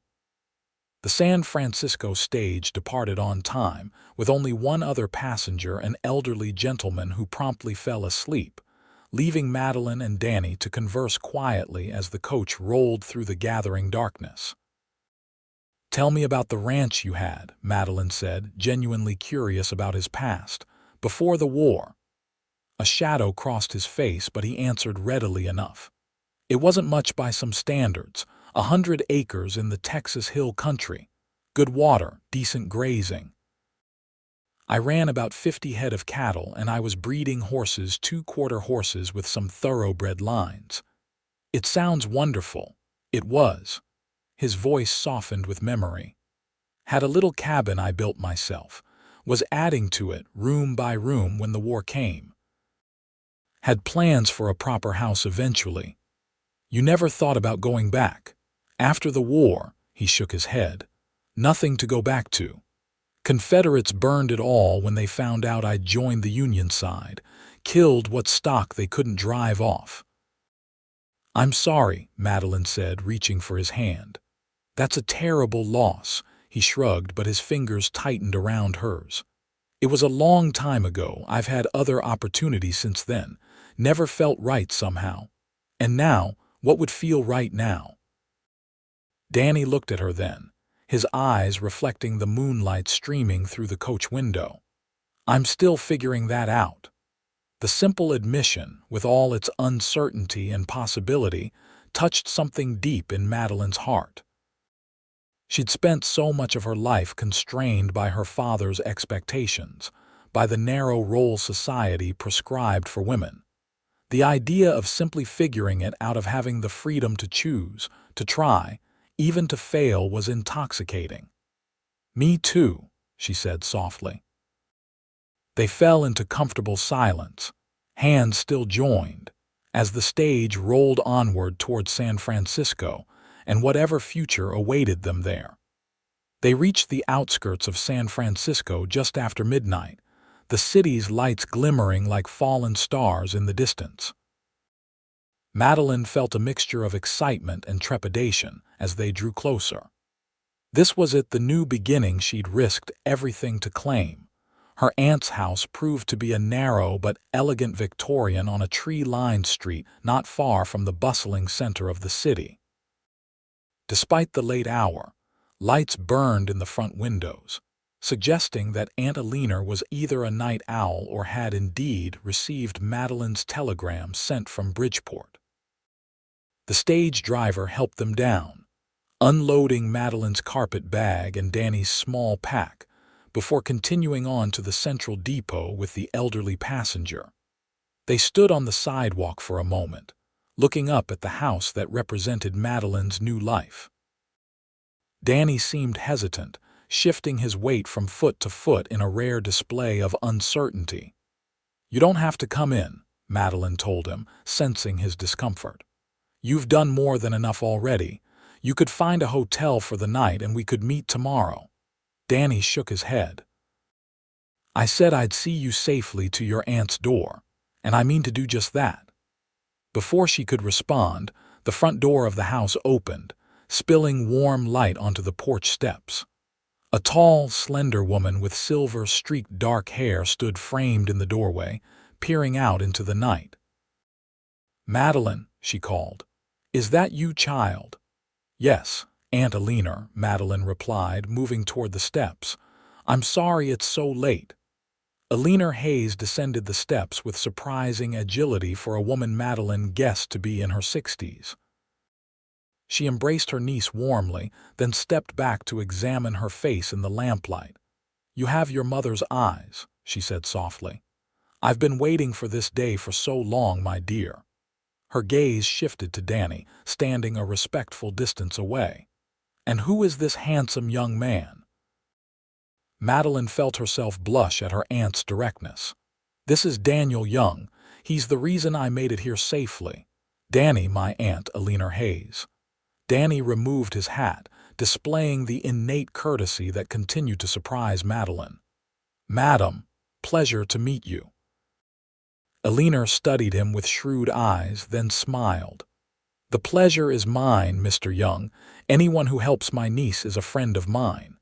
She gestured toward the house. "Please, both of you, come inside.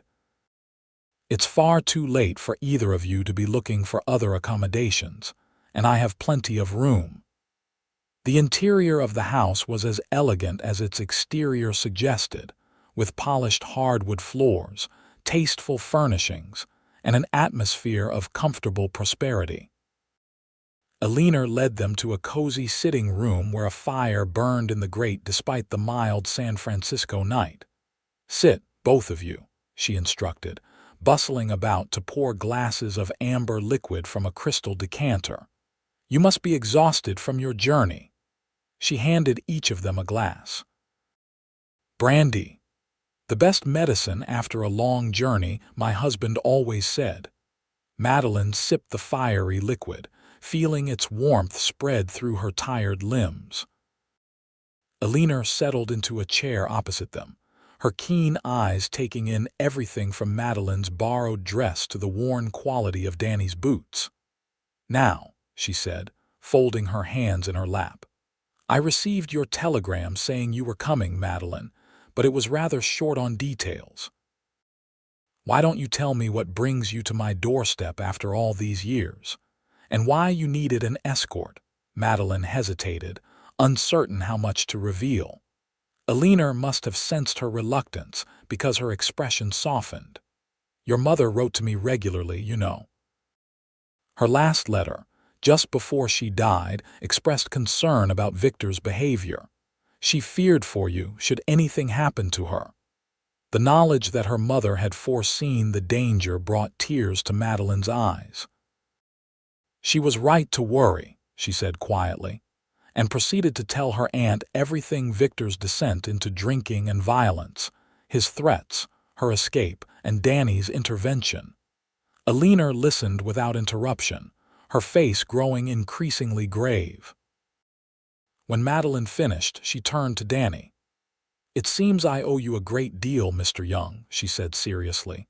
"More than I can ever repay." Danny shook his head. "I didn't do it for payment, madam." "No," Alina agreed, a knowing look in her eye. "I can see that."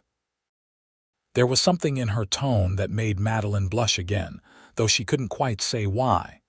Lena rose, smoothing her skirts. "It's late, and you both need rest. Madeline, I've prepared your mother's old room for you. Mr. Young, there's a guest room at the end of the hall that should suit you." As they followed Alina up the stairs, Madeline found herself overwhelmed by the events of the past few days. From the desperate flight from paradise to this warm welcome in a San Francisco townhouse, it seemed almost like a dream. Alina showed Danny to his room first, then led Madeline further down the hall to a room with flowered wallpaper and a four-poster bed that looked heavenly to her exhausted body. "We'll talk more in the morning," Alina said, embracing her niece once more. "Rest now knowing you're safe. Safe." The word echoed in Madeline's mind as she prepared for bed. For the first time in years, she truly felt it, not just the absence of immediate danger, but the deeper security of being somewhere she was wanted, valued. She slept deeply and dreamlessly, waking only when sunlight streamed through the lace curtains of her room. For a moment, she was disoriented, expecting to see the rough walls of her room in paradise. Then memory returned, and with it a profound sense of relief. She dressed in her blue dress again, the only clothing she had, and made her way downstairs, following the scent of coffee and baking bread. She found Alina in the kitchen, supervising a young maid who was preparing what appeared to be an elaborate breakfast. "Good morning, my dear," Alina greeted her warmly. "I trust you slept well." "Better than I have in years," Madeline admitted, accepting the cup of coffee her aunt offered. "Is Danny awake?" "Mr. Young has been up for hours," Alina replied with a small smile. I found him in the garden at dawn, splitting kindling as a way to earn his keep, he said. I've sent him to the market with a list of things we need. He should return shortly. Madeline felt a twinge of disappointment at missing him, which she tried to hide from her perceptive aunt. Now, Eleanor said, guiding Madeline to a seat at the kitchen table. Let's talk about your future, shall we? What are your plans now that you're here? The direct question caught Madeline off guard. She had been so focused on escaping her father that she hadn't given much thought to what came after. I'm not sure, she admitted. I thought perhaps I could find work. I can read and write well, and I'm good with figures. Eleanor nodded approvingly. Those are valuable skills, but there's no rush to decide. You're welcome to stay with me for as long as you wish. She hesitated, then added, And what of Mr. Young? What are his plans? Madeline felt heat rise to her cheeks. We haven't discussed it. He offered to see me safely here, that's all. Is it? Eleanor's eyes were knowing. The way he looks at you suggests there might be more to it than simple chivalry. Before Madeline could respond, the back door opened, and Danny himself appeared, arms laden with packages from the market. He stopped short when he saw Madeline, a smile breaking across his face that made her heart skip a beat. Morning, he said, setting his burdens on the counter. Hope I'm not interrupting. Not at all, Eleanor assured him. We were just discussing future plans. Please join us. Danny pulled up a chair, accepting a cup of coffee from the maid with a grateful nod. There was something different about him this morning, a relaxed quality that Madeline hadn't seen before, as if some burden had eased during the night. I was telling Aunt Eleanor that we hadn't discussed what comes next, Madeline said. For either of us. Danny nodded, his expression turning thoughtful. I've been thinking about that. He glanced at Eleanor. Your aunt was kind enough to mention over breakfast that she knows of a small ranch for sale just outside the city. Nothing fancy, but good land with an existing orchard and room for some livestock. Madeline felt a flutter of hope. You're thinking of staying in the area. Thinking about it, he confirmed, his eyes meeting hers. Seems like a man could build something worthwhile here, if he had a reason to stay. The implication hung in the air between them, clear enough that Eleanor tactfully rose from the table, murmuring something about checking on breakfast preparations. Left alone, Madeline found herself suddenly shy. Is that what you want, Danny, to start over here? He reached across the table, taking her hand in his. What I want, he said quietly, is to see where this road leads, with you, if that's something you might want too. The simple declaration, so honest and direct, brought tears to Madeline's eyes. After years of her father's manipulation and control, Danny's approach offering a choice, not making demands, was like fresh air after being too long underground. I'd like that very much, she whispered. His smile then was like sunrise, transforming his face from handsome to breathtaking. I was hoping you'd say that. They were still smiling at each other when Eleanor returned, a knowing look in her eye as she took in their joined hands. I take it you've reached some decisions, she asked, arching an eyebrow. Danny cleared his throat. Yes, madam. With your blessing, I'd like to court your niece properly. Eleanor's smile was warm. My blessing is easily given, Mr. Young. You've proven yourself a man of honor and courage. But, she added, her expression turning serious, there is the matter of Victor Hayes to consider. Men like him don't simply give up when thwarted. The reminder of her father cast a shadow over Madeline's newfound happiness. You think he'd follow me all the way to San Francisco? I wouldn't put it past him, Danny said grimly, but we'll be ready if he does. Indeed we will, Eleanor agreed. I may be an old woman, but I still have friends in this city, influential friends who would take a dim view of a man threatening his daughter's life.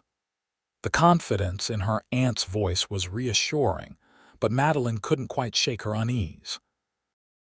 Victor Hayes was nothing if not persistent.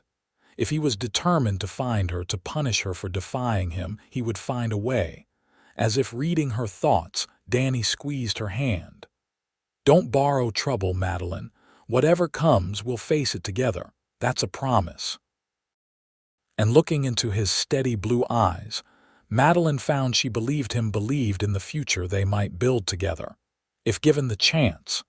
The weeks that followed were among the happiest of Madeline's life. San Francisco proved to be everything her mother had described, and more, a vibrant, bustling city full of opportunities and new experiences. Under Alina's guidance, Madeline shed her prairie roots, trading her borrowed dress for a modest but fashionable wardrobe befitting a young woman in the city. Danny, true to his word, began courting her properly. They took walks along the bay, attended concerts in the park, and shared long conversations over coffee in Alina's garden. He purchased the small ranch Alina had mentioned, 15 acres with an aging but solid farmhouse, fruit trees, and enough pasture for the horses he hoped to raise. "It's not much compared to what I had in Texas," he told Madeline as he showed her the property for the first time. "But it's a start. Something to build on." And build he did, with an energy that impressed even Alina.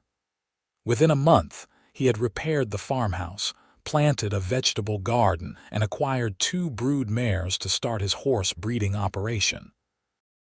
He hired a local boy to help with the heavier work, but most of the labor he did himself, returning to Alina's house each evening tired but visibly satisfied with his progress.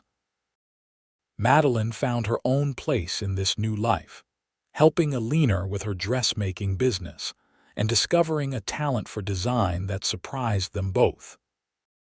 For the first time, she was earning her own money, making her own decisions, and experiencing the simple joy of being valued for her mind and abilities. As summer turned to fall, Danny became a fixture at Alina's dinner table, his quiet presence a comfortable addition to their household. The attraction between him and Madeline deepened into something more profound, a partnership based on mutual respect and growing affection. It was on a crisp October evening, as they walked through the garden after dinner, that Danny finally gave voice to what had been building between them. "I love you, Madeline," he said simply, stopping beneath an apple tree heavy with ripening fruit. "I think I've loved you since that day in paradise, when you stood up to your father even though you were afraid." Madeline's heart soared at the declaration, though part of her had known it was coming. "I love you too," she replied, the words feeling right and true on her lips. "More than I thought possible." He took her hands in his expression serious. "I know it hasn't been long and I'm not a wealthy man. The ranch is still more promise than profit, but I'd like to marry you if you'll have me." The proposal was characteristically Danny, straightforward, honest, without flourish but full of genuine feeling. Madeline didn't hesitate. "Yes," she said, smiling through sudden tears. "I'd like that very much." His kiss was gentle at first, then deepened with a passion that left her breathless. When they finally broke apart, he rested his forehead against hers, a smile playing at his lips. "I should speak to your aunt," he said. "Ask for her blessing." "She'll give it," Madeline assured him. "She adores you, though she tries to hide it behind that stern exterior." They returned to the house hand in hand, finding Alina in the sitting room with her account books. She looked up as they entered, taking in their glowing faces with a knowing smile. "I take it congratulations are in order," she said, setting aside her work. Danny cleared his throat. "Madam, I'd like your blessing to marry your niece." Alina rose, approaching them with dignified grace. "My blessing you have, without reservation." She embraced Madeline warmly, then extended her hand to Danny, who took it in both of his. "You've brought light back to my niece's eyes, Mr. Young. I couldn't ask for more." They agreed on a December wedding, small and intimate, with only a leaner and a few close friends in attendance. The timing would allow Danny to complete the most pressing renovations on the farmhouse before bringing Madeline home as his bride. The weeks that followed passed in a blur of preparations. Madeline and Alina worked together on a simple but elegant wedding dress, while Danny threw himself into readying the farmhouse for his bride. They were so engrossed in their happiness, in their plans for the future, that the threat of Victor Hayes faded to a distant shadow in their minds, until the telegram arrived. It came on a rainy November afternoon, delivered by a boy who left it with Alina's maid. The message was brief but chilling. Found you stop coming for what's mine. Stop. There was no signature, but none was needed. Victor Hayes had discovered Madeline's whereabouts, and he was coming to San Francisco. The news cast a pall over the household. Danny wanted to send Madeline and Alina away until the threat passed, but both women refused. "I won't run anymore," Madeline said firmly. "This is my home now, my life. I won't let him take that from me." Alina was equally adamant. "We face this together as a family." "Besides," she added with a steely glint in her eye, "I have lived in this city for 20 years. I have friends in the police department, in city government. Victor Hayes is not the only one with connections." Danny looked from one determined woman to the other and sighed. "At least let me stay here until this is resolved," he requested. "I don't like the idea of you two alone in this house if he comes." They agreed to this compromise, and Danny moved his few belongings into Alina's guest room that very evening. The city police were alerted to the potential threat, and Alina's influential friends ensured that patrols in the neighborhood were increased. Days passed with no sign of Victor. The tension in the household gradually eased, though Danny remained vigilant, checking locks and windows each night before retiring. Preparations for the wedding continued, albeit with a more subdued air. It was a week before the wedding when he finally came. Madeline was alone in the house, Alina having gone to a fitting with a client and Danny at the ranch, overseeing the delivery of new furniture for their home. The knock at the door was sharp, authoritative. Through the colored glass panels, Madeline could see the silhouette of a man in a hat. She hesitated, hand on the doorknob. "Who is it?" she called. "Police, miss," came the reply. "Just checking in as requested by Mrs. Hayes." Relieved, Madeline opened the door only to find herself facing not a police officer but Victor Hayes. His face was thinner than she remembered, his eyes harder, but the malevolent smile was unmistakable. "Hello, daughter," he said, pushing past her into the foyer. "Aren't you going to invite your father in?" Madeline's heart hammered against her ribs, but she forced herself to stand her ground. "You're not welcome here. Please leave." Victor laughed, the sound devoid of warmth. "Not welcome? In my own daughter's home? I'm hurt, truly." "This isn't my home," Madeline said, edging toward the sitting room where she knew Alina kept a small revolver in her desk. "It's my aunt's. And she'll be back any moment. With that cowboy of yours, no doubt." Victor's face darkened. "I've heard all about him. Turned my own daughter against me, has he?" "You did that yourself," Madeline countered, finding courage in her anger, "when you threatened to kill me for wanting my own life." Victor waved a dismissive hand. "A figure of speech, nothing more. You were always too sensitive." His eyes narrowed. "Now, where's my money? The $300 you stole from me. Return it, and perhaps I'll consider forgiving your indiscretions." Madeline stared at him in disbelief. After everything, the pursuit, the threats, the gunfire, it still came down to money for him. Not her welfare, not her happiness, just the money. "It wasn't yours," she said quietly. "It was Mother's. And it's gone now, spent on my journey here, on building a new life free from you." Victor's face contorted with rage. "You ungrateful little—" He lunged forward, grabbing her arm with bruising force.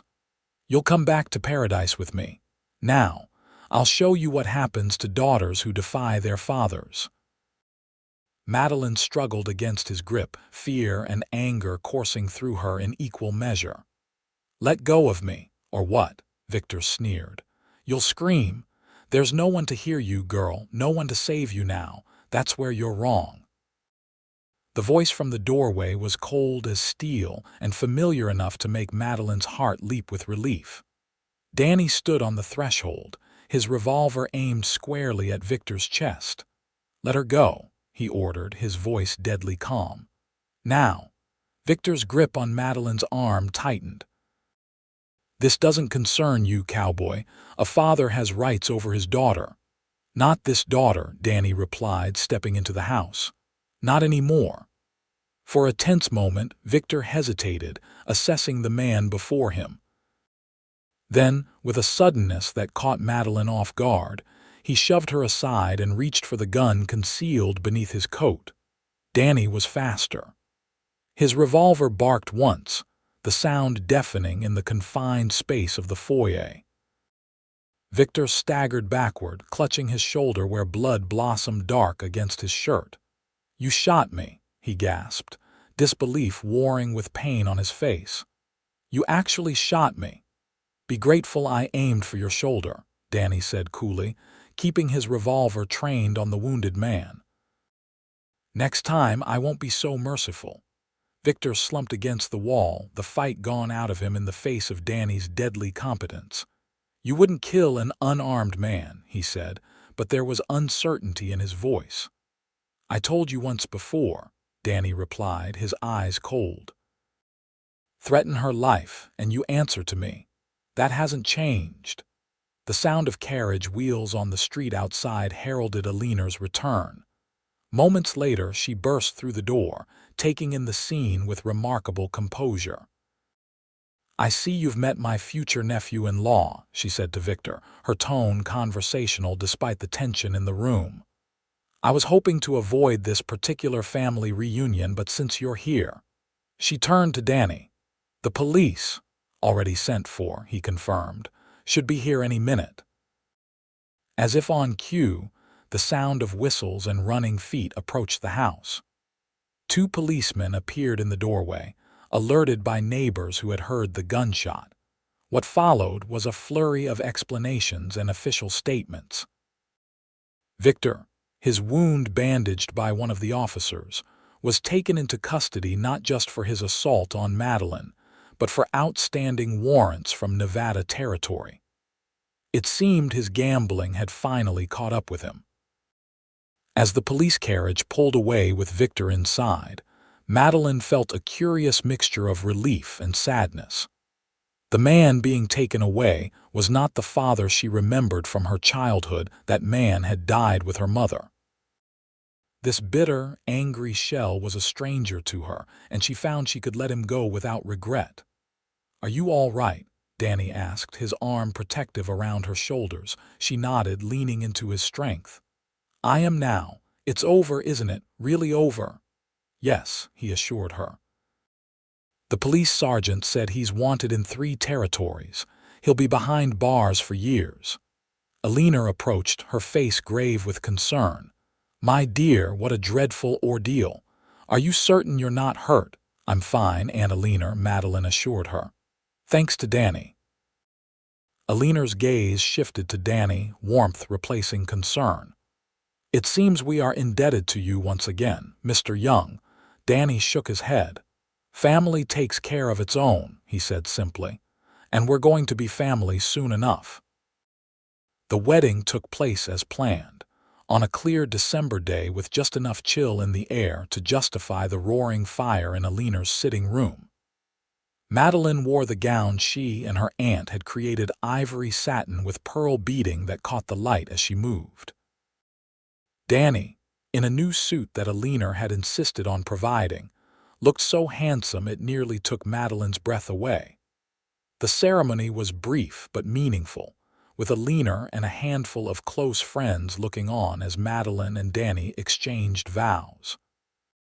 When the minister pronounced them man and wife, Danny's kiss was both tender and promising, a perfect balance that seemed to symbolize the man himself. The small reception that followed was warm and joyful, with enough food and champagne to satisfy even Alina's exacting standards. As the afternoon waned, Danny took Madeline's hand, leading her away from the well-wishers to a quiet corner of the garden. "Happy?" he asked, his eyes searching hers. "More than I thought possible," she replied honestly. "A few months ago I was trapped in a life I hated, afraid to even dream of something better. Now look at us." Danny smiled, the rare, full smile that transformed his face and made her heart race. "I have something for you," he said, reaching into his pocket. "A wedding gift." He placed a small velvet pouch in her palm. Inside, Madeline found a delicate gold locket on a fine chain. When she opened it, she gasped. On one side was a miniature daguerreotype of her mother, smiling in a way Madeline hadn't seen since before her illness. "How did you—" "Your aunt had it," Danny explained. "It was taken years ago when your mother visited San Francisco. Alina thought you should have it." Tears blurred Madeline's vision as she looked at her mother's face. "It's perfect, thank you." Danny fastened the locket around her neck, his fingers gentle against her skin. "I wish I could have known her," he said softly. "She must have been remarkable to raise a daughter like you." The simple statement, so heartfelt and genuine, filled Madeline with a warmth that had nothing to do with the afternoon sun. "She would have loved you," she told him, "for seeing me as I am, not as someone to be controlled, for standing beside me, not in front of me." "Always," he promised, drawing her into his arms. "For as long as we both shall live." As the sun began to set, painting the sky in hues of gold and crimson, Danny and Madeline bid farewell to their guests and departed for their new home. The farmhouse, transformed by Danny's hard work, welcomed them with warm lamplight and the promise of a future built together. Standing in the doorway of what was now their home, Madeline was struck by how far she had come from that desperate day in paradise when she'd collided with a stranger in an alley. Fear had driven her, then fear of her father, fear of a life unlived. Now, love guided her steps, love freely given and received, love that respected and uplifted. "Welcome home, Mrs. Young," Danny said, lifting her into his arms to carry her across the threshold. Madeline laughed, wrapping her arms around his neck. "I like the sound of that." "So do I," he murmured, setting her down gently in the front hall. "So do I." That night, as they lay together in the quiet darkness of their bedroom, Madeline traced the contours of Danny's face with her fingertips, memorizing every line and plane. He caught her hand, pressing a kiss to her palm. "What are you thinking?" he asked. "That I'm grateful," she replied softly. "For you, for this life we're building, for the day you said then he'll answer to me and changed everything." Danny smiled, drawing her closer. "Best decision I ever made."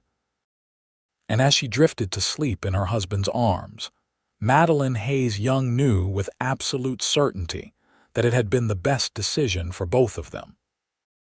Their life together unfolded with the changing seasons, spring bringing new growth to their orchard, summer filling the pastures with wildflowers, and the sound of foals nickering to their mothers. Danny's horse-breeding business prospered, his eye for good bloodlines and gentle training methods earning him a reputation that brought buyers from as far away as Oregon. Madeline found her own path, turning her talent for design into a small but successful business creating wedding gowns for San Francisco's young brides. Working from a sun-filled room Danny had added to the farmhouse, she could balance her creative work with the demands of their growing family. For their family did grow.